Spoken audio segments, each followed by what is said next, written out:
যে বিষয়টা হচ্ছে, আমরা মনে করছিলাম যে গত আন্দোলনের পরে, জুলাই আন্দোলনের পরে দেশে একটা স্বাভাবিক পরিস্থিতি তৈরি হবে, কিন্তু আমরা দেখতে পেয়েছি যে আন্দোলনের পরে প্রতিদিনে নিয়মিত গুম, খুন, হত্যা, রাহাজারি, পাশাপাশি আপনার টেন্ডারবাজি এগুলি হচ্ছে।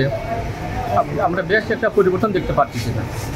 অথচ আমাদের আশা ছিল এই সরকারের কাছে যে আইন শৃঙ্খলা পরিস্থিতি স্বাভাবিক চলে আসবে এবং দেশের মানুষ স্বাভাবিক জীবনযাপন করবে। কিন্তু আমরা যে আশা এবং প্রত্যাশা ছিল, এই আশা এবং প্রত্যাশা থেকে আমরা অনেক দূরে রয়েছি।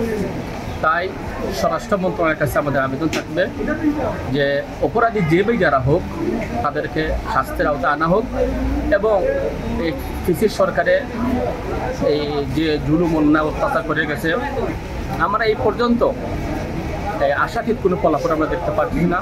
2024-এর গণ আন্দোলনের পর আমরা সরকারের কাছে যে প্রত্যাশা করেছিলাম, এই দেশের সেই প্রত্যাশায়, কাঙ্ক্ষিত প্রত্যাশা এখনও সফল হয়নি। আমরা প্রতিদিন ঘুম থেকে উঠলেই দেখতে পাই চুরি, রাহাজানি, সন্ত্রাসী হামলা, মানুষ খুন, এগুলা যেটা আমাদের প্রাত্যহিক জীবনে বিভীষিকাময় হয়ে দাঁড়িয়েছে। আমাদের বিশ্বাস এবং আশা অতি অচিরেই সরকার এর বিরুদ্ধে পদক্ষেপ নেবেন।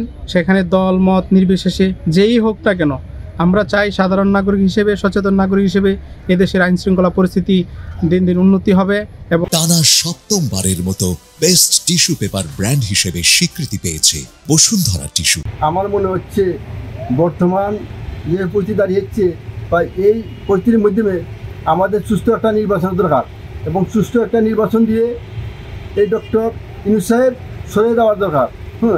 আর বর্তমানে বাংলাদেশে যেরকম সন্ত্রাস বিরোধী কার্যক্রম চলতেছে, হে যে দলের হোক না কেন, হোক হে বিএনপি, হোক হে জামাত, হোক হে জাতীয় পার্টি বা যে এনসিপি যে কোনো হোক না কেন, তাদেরকে দ্রুত আইনে আওতায় এনে এবং জনসম্মুখে ওদেরকে বিচার করা উচিত, যাতে বাংলাদেশেও সন্ত্রাস হয় না এবং সন্ত্রাসমুক্ত বাংলাদেশ হয় এবং মাদকমুক্ত বাংলাদেশ হয়। দেশের নাগরিক আমি চাই দেশ শান্তি শৃঙ্খলা চলুক।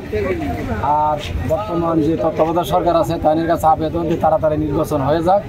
ইসলাম দেশ, ইসলামের মধ্যে আমরা শান্তি চাই।